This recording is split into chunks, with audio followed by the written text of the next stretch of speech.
Nós começamos aqui esta meditação profunda, esta celebração profunda daquilo que o sacerdote diz depois de cada consagração na missa. O sacerdote diz: eis o mistério da fé, eis o cerne da nossa fé, eis a essência da nossa fé, Jesus, oferecida ao Pai em oblação, para a redenção da humanidade.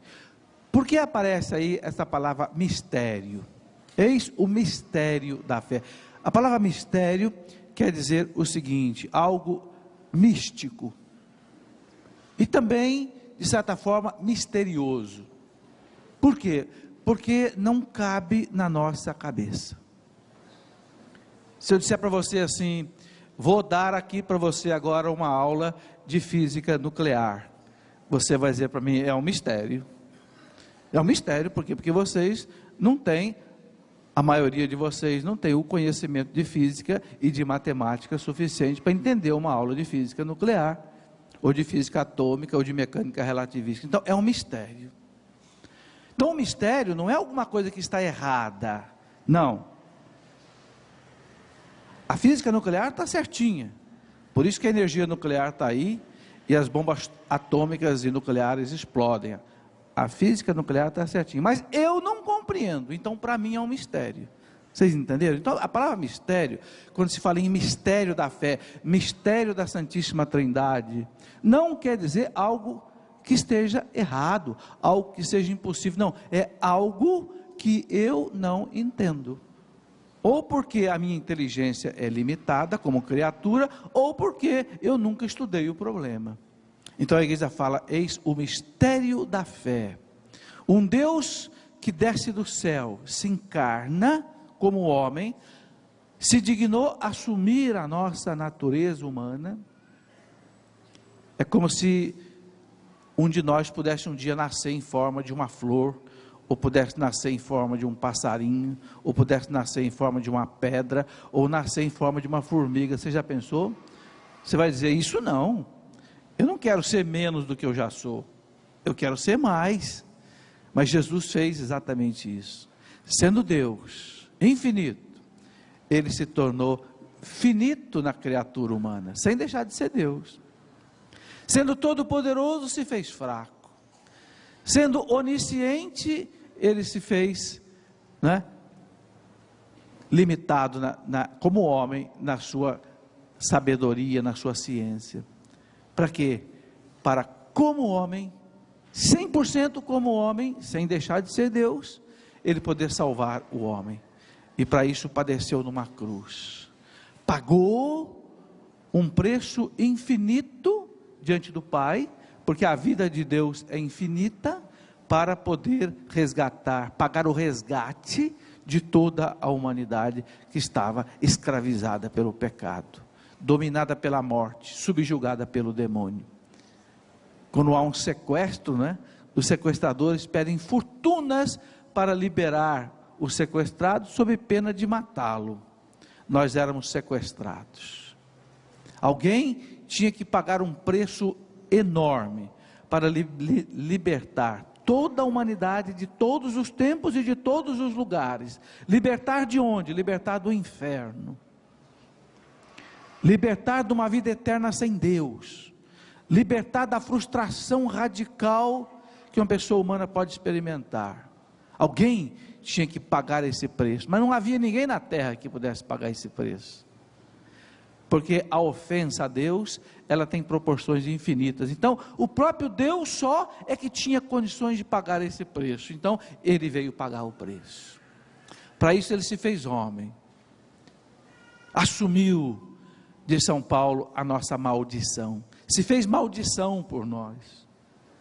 O Antigo Testamento dizia: maldito aquele que for pregado numa cruz. Ele se fez maldição por nós. Mas Ele ressuscitou, venceu a morte, destruiu as cadeias do inferno e nos levou de volta para Deus. É um mistério. Nós não conseguimos compreender todas as nuances, todos os detalhes, todos os desdobramentos disso. A teologia da salvação, a soteriologia, como diz a teologia, né? Soter vem de Salvador, então a soteriologia, a teologia da salvação, é um mistério. Como Deus pode nascer em forma de um ser humano? Pode, porque para Deus nada é impossível. É um mistério de amor. Aí é que está, não é um mistério da ciência, não é um mistério de contemplação apenas, não, é um mistério de amor. Só o amor foi capaz de mover o coração de Deus a fazer isso, e Deus fez, porque Deus nos ama. Eu quero, nesta reflexão, percorrer com vocês algumas palavras de Jesus na Santa Ceia, que começou esta noite. São João, evangelista, a partir do capítulo 13, ele narra isso. Pode pegar a tua Bíblia, quem está com a Bíblia, até o capítulo 17. Veja, São João gastou 5 capítulos para narrar o que aconteceu mais ou menos nessas 4 horas que Jesus esteve com os discípulos lá no cenáculo, lá onde celebrou a Santa Ceia. Então nós precisamos entrar lá dentro.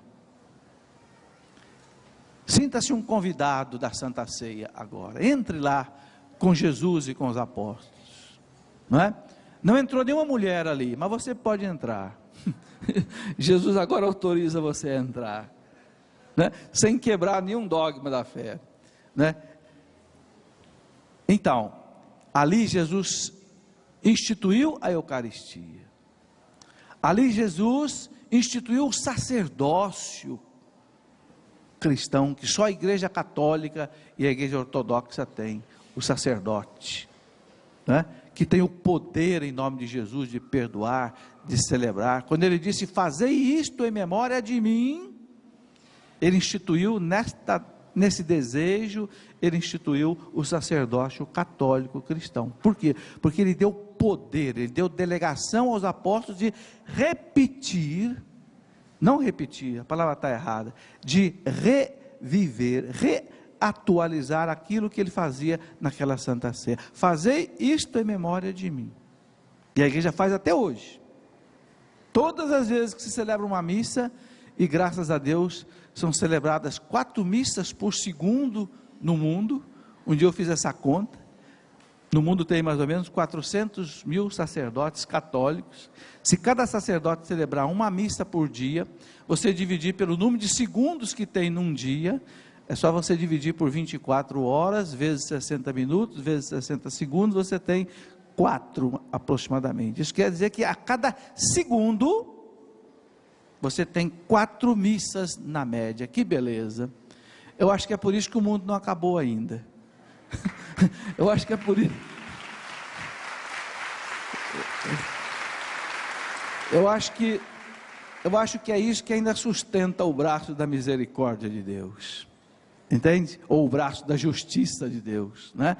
A cada 4 vezes por segundo, Cristo é oferecido ao Pai, né, na cruz, pela celebração do sacerdote. Porque Jesus disse, fazei isto em memória de mim.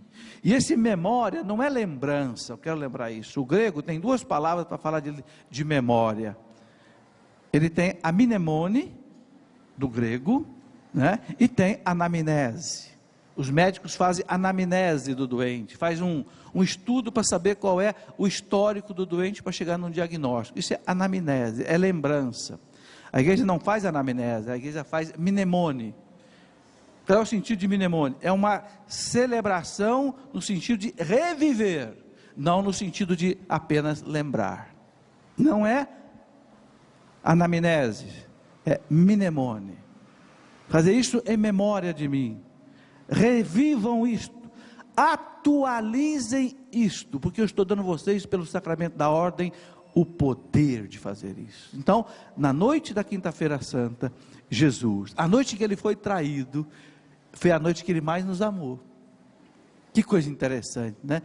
O cristianismo tem esta identidade, pagar o mal com o bem. Na noite que Jesus, no Horto das Oliveiras, recebeu o beijo da traição de Judas, suou sangue, de desespero diante daquele sofrimento que ele via pela frente, sem recuar, ele naquela noite foi a noite que Ele mais nos amou. Ele instituiu o sacerdócio cristão. Através do sacerdócio cristão você tem o perdão dos seus pecados. Você tem aberto as portas do céu para você. Não importa qual for o pecado que você cometeu, se você roubou, matou, destruiu, prostituiu, abortou, não importa. Se você estiver arrependido e confessar o seu pecado diante deste sacerdote que o Cristo instituiu hoje, você está salvo. As portas do inferno estão fechadas e as do céu são abertas para você. Jesus nos amou. Deixou o sacerdote para a confissão. Por isso eu digo a você que está aqui no Rincão hoje, ou você talvez me acompanhe em casa, se você não se confessa, você está sendo muito, desculpa a expressão, muito burro. Se eu desse para você uma barra de ouro, você ia jogar fora, ou ia dizer não quero? Oh meu filho, eu estou te oferecendo muito mais do que uma barra de ouro, eu estou te oferecendo a vida eterna. E você vai dizer não quero, porque esse sacerdote é limitado, porque esse sacerdote é isso e é mais aquilo. Não importa quem vai te dar a barra de ouro, interessa a barra de ouro. Não importa qual é o gerente que vai te entregar essa barra de ouro. Ah, não quero essa barra de ouro porque esse gerente é muito feio. Ah, não quero essa barra de ouro porque esse gerente ele é mal educado. Eu não quero essa barra de ouro porque esse gerente ele não gosta de mim. Não, me dá aqui essa barra de ouro, você fica com seus problemas aí. O sacerdote que fica com os problemas dele, pegue a barra de ouro, tome o perdão dos seus pecados que o Cristo está te dando através do sacerdote. Vocês entenderam? Não importa se esse sacerdote é feio, bonito, simpático, antipático, ele tem a barra de ouro da mão que Cristo deu para ele, para entregar para você, você vai dizer que não quer? Não olhe para o sacerdote, olhe para a barra de ouro, olhe para o perdão que ele traz para o seu pecado. Nenhum médico nesse mundo pode perdoar pecados, nenhum psicólogo pode perdoar pecados. Não estou desprezando aqui nem médico, nem psicólogo não, viu? Só o sacerdote pode perdoar os pecados. Santa Catarina de Sena queria beijar o chão onde um sacerdote pisava. Não importa que sacerdócio fosse, ele recebeu o poder de instituir a Eucaristia. Isto é o meu corpo que é dado por vós.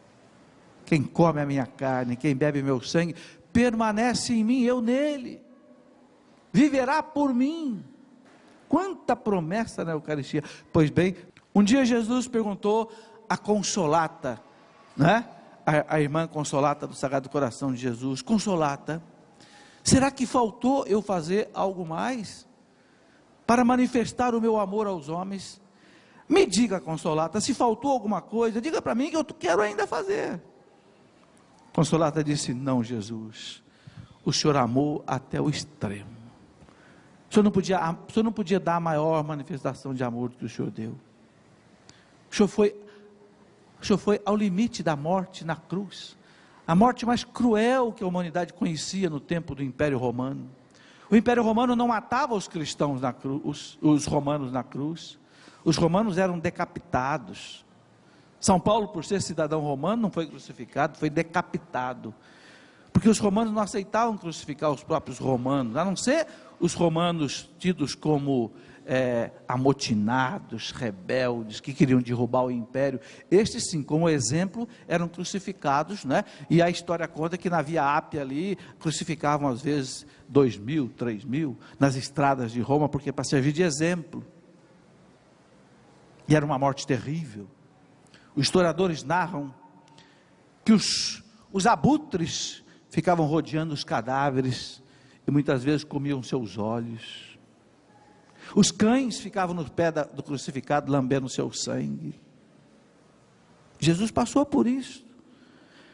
Evidentemente os abutres não chegaram perto dele, porque os soldados romanos ficaram vigiando ali, não é para evitar os abutres não, para evitar que o povo roubasse o corpo de Jesus. Mas vejam a que ponto Jesus chegou.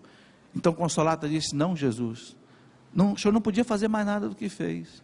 O Senhor chegou ao limite, máximo do sofrimento humano. E São João diz aqui, tendo amado os seus que estavam no mundo, até o extremo os amou.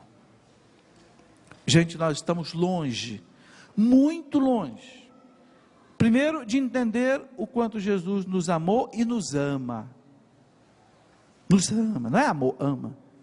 Segundo, nós estamos longe ainda de retribuir esse amor a Jesus, muito longe, eu e você. A nossa infidelidade a Ele ainda é muito grande, a minha e a sua. Nós estamos longe ainda de viver aquilo que São João da Cruz dizia. São João da Cruz dizia assim: amor só se paga com amor, não tem outra moeda para pagar amor.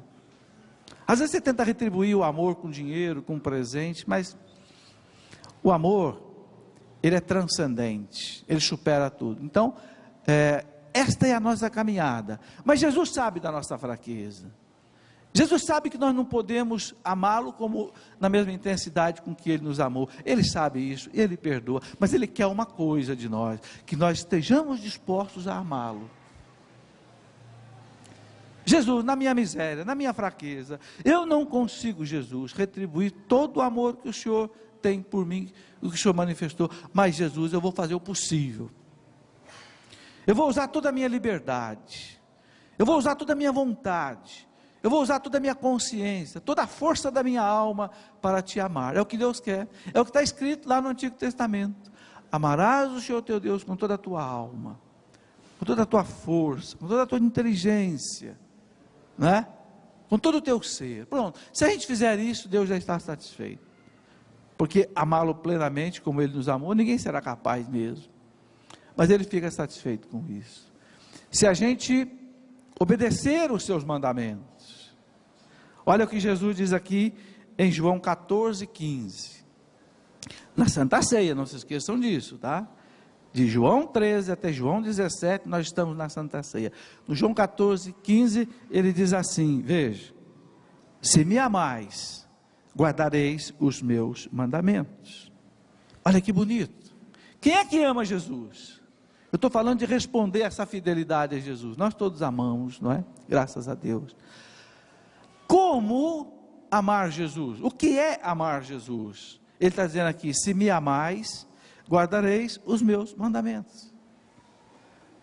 Vocês estão vendo? Então, amar Jesus é mais até do que a gente fazer declarações de amor para Ele. Jesus, eu te amo. Jesus, eu te adoro. Jesus, eu te bendigo, eu te glorifico. Tudo isso é bom e é bonito, mas não pode ser só isso. Vocês já pensaram uma esposa ou um esposo que diga para o outro: meu bem, eu te amo, você é a flor da minha vida, mas depois vai lá fora e adultera? Como é que fica? Não dá, né? Não adianta só a gente fazer manifestações a Jesus de amor, de palavras, não é? Santo Antônio de Pádua, doutor da igreja, dizia assim: nós temos que louvar a Deus com as palavras e temos que louvar a Deus com as mãos, isto é, com os nossos atos. Tem católico que se diz católico, mas que aceita o aborto. Outro católico se diz católico: eu sou católico, mas aceito o divórcio. Eu sou católico, mas eu aceito que se distribua a camisinha aí, como se nós estivéssemos mexendo com gado, e não com gente. Ele usa até uma carteirinha de católico, mas ele não é católico, porque ser católico é obedecer a Jesus, e obedecer a Jesus é obedecer à igreja, não tem saída. Quem não vive isso não é católico. Se me amais, guardareis os meus mandamentos. E quem é que coloca para nós os mandamentos? É a igreja. Por quê? Porque a igreja recebeu isso como missão de Jesus. Jesus está reunido com a igreja na Santa Ceia. A igreja, os 12 apóstolos, o colégio apostólico, hoje o colégio episcopal, ali está reunida a igreja com ele.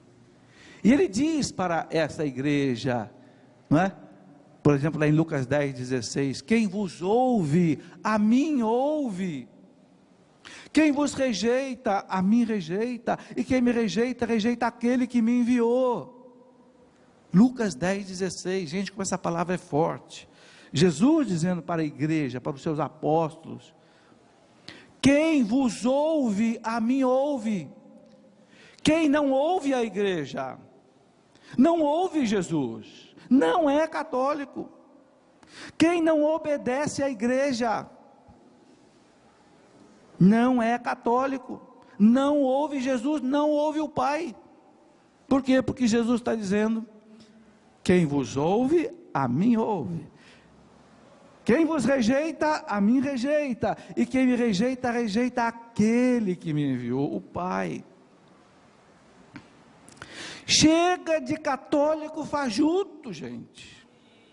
Chega de católico, metade católico, e metade espírita, metade ateu, metade agnóstico, metade gnóstico, metade... Chega, ou eu sou católico e acredito nessas palavras de Jesus: aquele que me ama, guarda os meus mandamentos. Tem um filósofo, francês, que tem uma grande amizade, inclusive, com o Papa, Jean Guiton. O Jean Guiton escreveu aquele livro bonito sobre Joana d'Arc. Jean Guiton diz assim, que a pior coisa que existe hoje para a igreja são os maus católicos. Pior do que as seitas, pior do que as falsas religiões, pior do que os falsos profetas. A pior desgraça hoje para a igreja é o católico falsificado. Você já pensou, se eu der para você uma nota de R$100 falsificada? Você vai jogar correndo no lixo, porque primeiro que ela não vale, segundo, se a polícia te pegar, você vai para a cadeia. Então estou fora. Como diz um amigo meu, me inclua fora dessa. Ninguém quer nada falsificado. Mas as pessoas querem usar o nome de católico, eu acho que porque dá status, não sei se ainda dá status, não sei, a igreja é tão malhada hoje, que eu não sei se ainda dá status ser católico, ou porque é simplesmente por tradição. Meu filho, me perdoe, mas você não é católico, você precisa se converter, e você está atrapalhando a igreja, porque os repórteres vão para você, e fazem pesquisa com você, e depois eles publicam na televisão: olha, 73% dos católicos dizem que aceitam a pílula do dia seguinte, e aceita aborto, aceita divórcio, e ainda fica jogando na nossa cara. Eu quero dizer para todos esses repórteres, para todos esses institutos de pesquisa, que essas pessoas não são católicas. Por favor, venha fazer uma enquete dessa aqui na Canção Nova.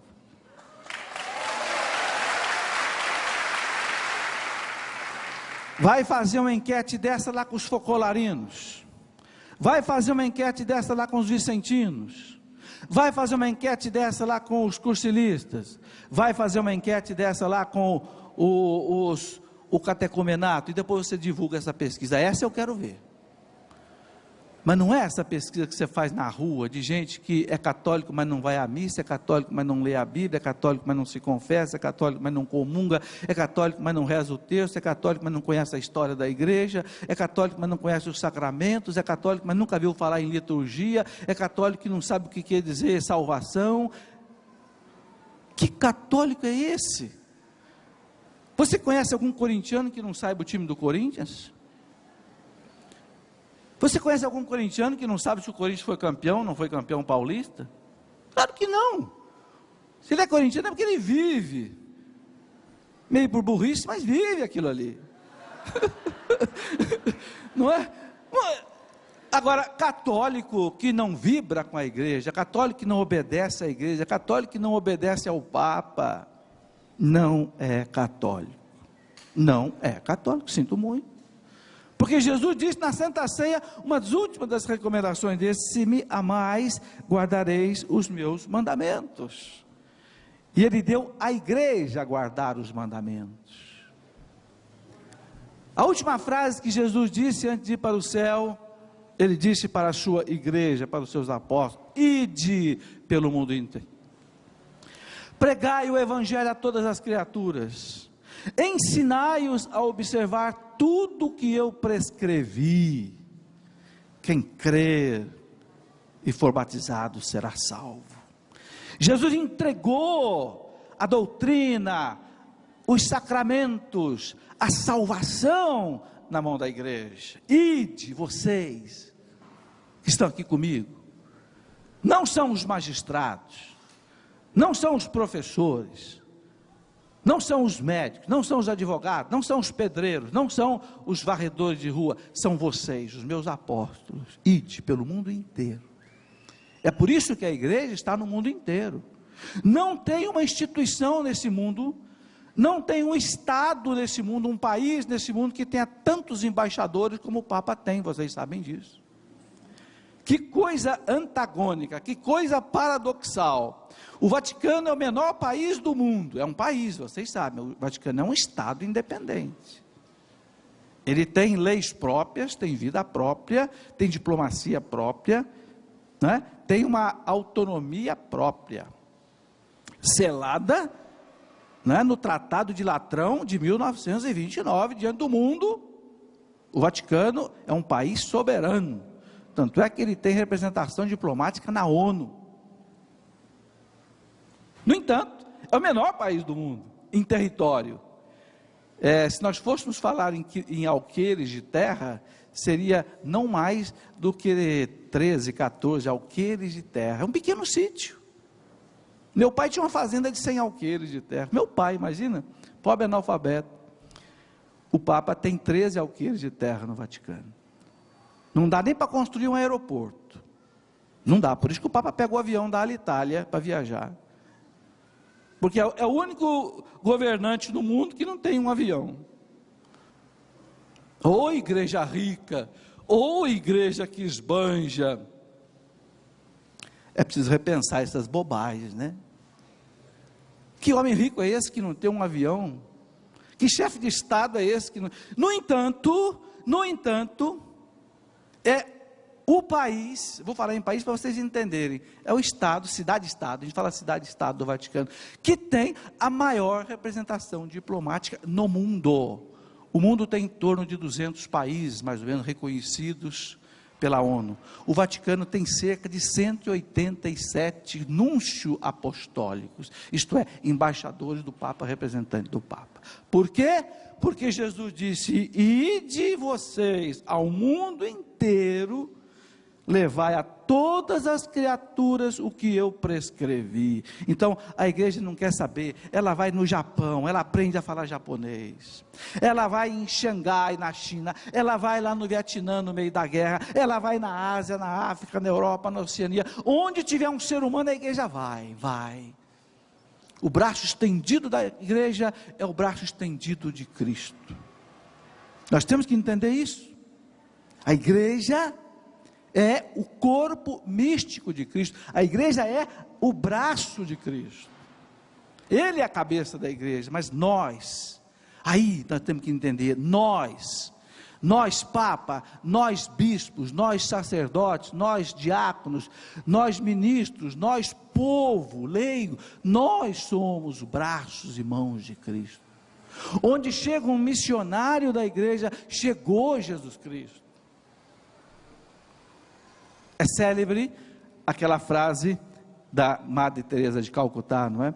Ela desceu num aeroporto, parece que em Roma, e um jornalista perguntou para ela: Madre Teresa, o que está errado na igreja? Ela disse: eu e você.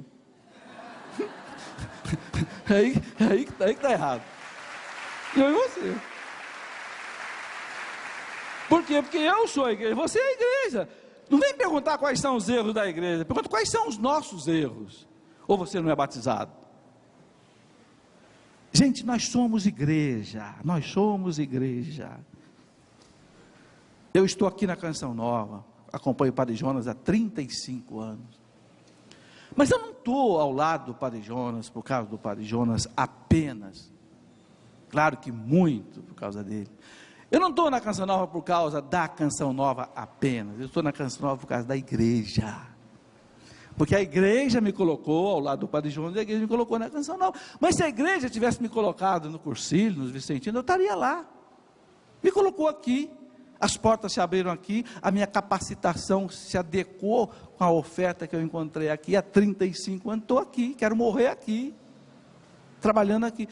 Mas eu quero estar aqui por causa da igreja, porque eu sei que eu sou um dedo ali de Jesus, uma unha de Jesus, uma célula de Jesus. Então a igreja tem a maior representação diplomática no mundo. Que coisa bonita, não é? Esta igreja, ela recebeu de Jesus o magistério, isto é, o poder, a delegação, a autonomia e a infalibilidade de ensinar a nós o caminho do céu sem erro. Por isso Jesus diz: quem vos ouve, a mim ouve, quem vos rejeita, a mim rejeita. É por isso que ele disse a Pedro: tudo que você ligar na terra, eu ligo no céu. E quando ele disse isso a Pedro, ele confiou a Pedro a infalibilidade, porque ele não vai ligar nada errado lá no céu, então ele não pode permitir que Pedro e os apóstolos liguem alguma coisa errada na terra. Eu estou falando em termos de doutrina, de fé e de moral, eu não estou falando de ciência, não estou falando de problemas históricos, nem problemas científicos, estou falando de problemas religiosos. A igreja não erra. Por que não erra? Porque Jesus confiou a ela, diz o catecismo da igreja, parte da sua infalibilidade. Que adiantava, gente, Jesus vir à terra, ter deixado conosco o evangelho, ter deixado os sacramentos, mas se ele não deixasse uma salvaguarda para tudo isso não ser desencaminhado, destruído, falsificado, o que adianta? Ele deixou a salvação, mas ele deixou alguém para cuidar dessa salvação, com salvaguardas divinas, que ele colocou. Como é bonito, gente, como é bonito a gente lembrar que essa igreja tem 2000 anos, e nunca foi vencida. Isso é um fato. Eu li há poucos dias uma entrevista, um desses consultores de empresas do mundo inteiro, dizendo que a instituição que mais é retrógrada hoje na face da terra é a igreja. É a instituição que tem um homem só que manda em tudo. Ele é o executivo, ele é o legislativo, ele é o judiciário, ele é o chefe de tudo. E ele diz: essa igreja é a coisa mais arcaica que existe no mundo. Ela reza contra todas as cartilhas de sucesso empresarial. Essa igreja está fadada à destruição, a desaparecer logo, porque ela está na contramão de tudo aquilo que os marqueteiros dizem que as empresas têm que fazer. Aí eu fiquei pensando comigo, só que já faz 2000 anos que ela vive assim, e vai continuar até Jesus voltar. Por quê?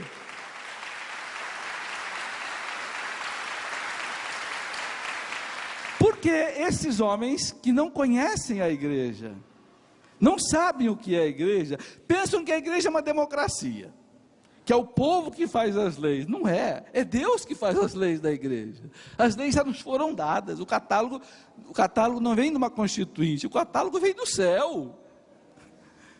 Segundo essa instituição, não é uma instituição apenas humana, porque é formado de homens e mulheres. Essa instituição é divina, porque a cabeça dela é Jesus Cristo, é o corpo místico de Cristo, a alma é o Espírito Santo. Vocês conhecem aquela música do Espírito Santo? Tem um pedacinho que a gente diz assim: vós sois a alma da igreja. Como é, maestro? Vós sois a vida, sois o amor, vós sois a graça benfazeja, que nos irmana no Senhor. Isso, toca aí. A nós descei, divina. Essa é a alma da igreja. Ajuda aí, Ricardo.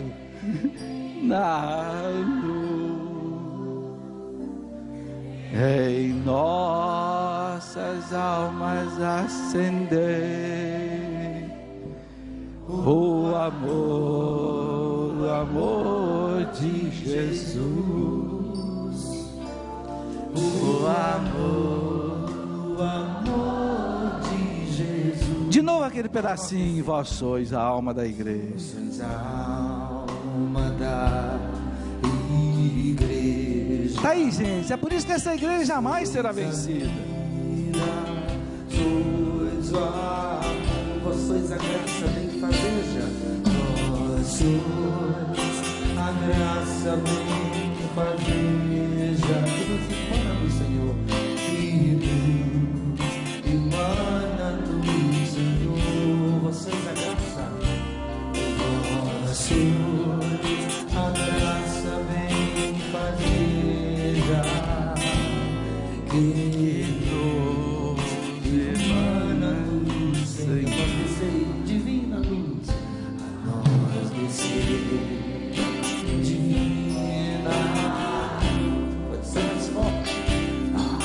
vós descei divina luz,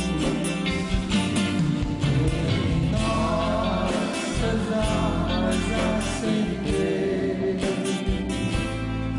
o amor de Jesus. Nossas almas, em nossas almas acendei o amor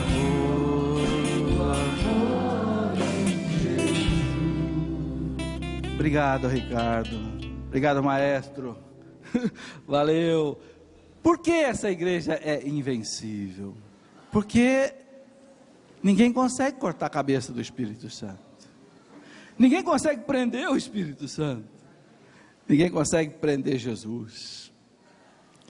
Quando no século II, século III, século IV, o Império Romano perseguia pesados cristãos. Teve um historiador cristão daquela época, lá do ano 220 mais ou menos, chamado Tertuliano. Tertuliano escreveu uma carta para o imperador romano Antonino Pio, e disse: imperador, não adianta nos perseguir, não adianta nos esfolar, não adianta nos matar. Aí ele disse uma frase que atravessou 1800 anos e chegou até nós: porque o sangue dos mártires é semente de novos cristãos. O sangue dos mártires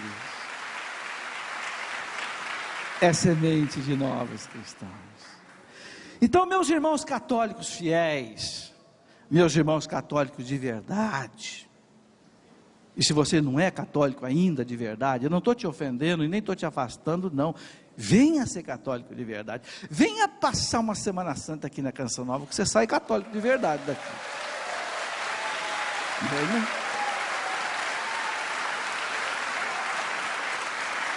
Venha.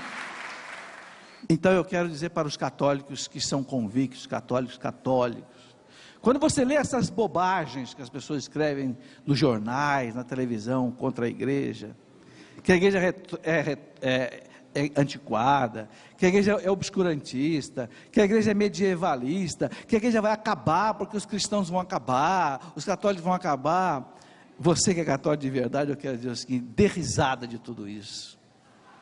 Dê risada, não no sentido de cinismo, de deboche, de desprezar o outro, não, mas dê risada por dentro. Responda para você mesmo: a história desmente tudo isso. 2000 anos de história, o Império Romano, o mais poderoso império que o mundo já conheceu, não conseguiu destruir o cristianismo. E o último dos imperadores que se rendeu ao cristianismo, Juliano, o apóstata, a história o cognominou de apóstata, porque ele quis voltar com o paganismo, não é? Em Roma, que já estava estabelecido o cristianismo.